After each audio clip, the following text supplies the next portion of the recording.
For all the latest updates, subscribe to News9.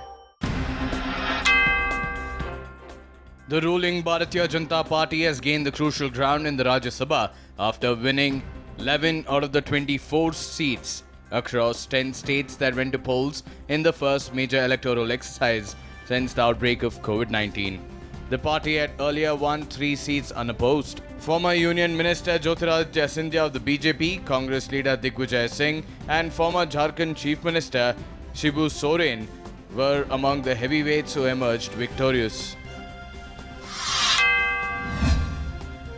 Ruling Bharatiya Janata Party's Sanajoba Leshimba, who is Manipur's titular king, won the lone Rajya Sabha seat from the state by securing 28 votes amid the ongoing power tussle between the two parties following the defections of 9 lawmakers from the governing coalition on Wednesday.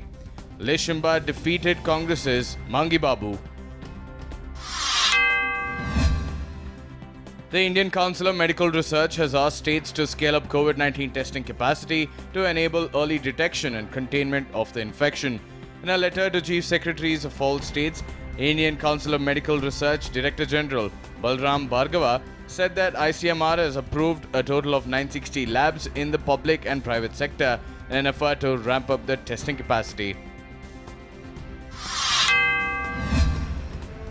The Drugs Controller General of India has approved an oral antiviral drug called Favipiravir for restricted emergency use for COVID-19 patients in India, as the evidence has emerged that it prevents mild and moderate symptoms from progressing further and reduces viral load within 4 to 5 days.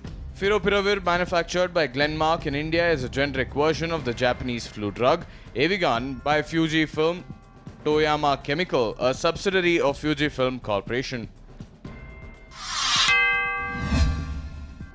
The superintendent of Tihar Central Jail No. 4 has tested positive for COVID-19 according to jail authorities. The superintendent complained of fever on June 4th and has been on leave ever since. He got tested for the virus on June 11th and the report came positive 2 days later.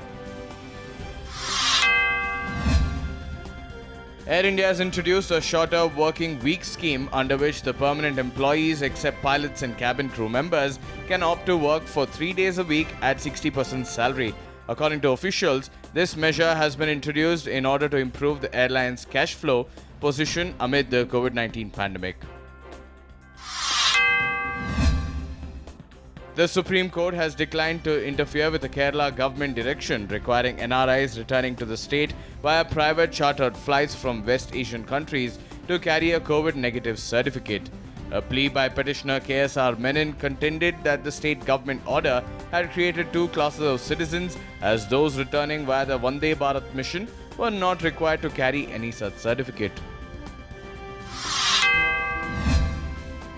The Supreme Court has welcomed the reduction in rates for COVID-19 testing in Delhi and asked the centre to consider issuing uniform rates to all the states and union territories for availing COVID-19 treatment facilities.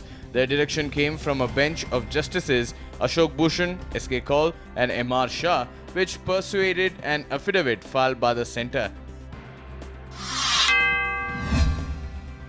Former Governor of the Reserve Bank of India, Urjit Patel, has been appointed as the chairman of the National Institute of Public Finance and Policy, India's premier economic think tank.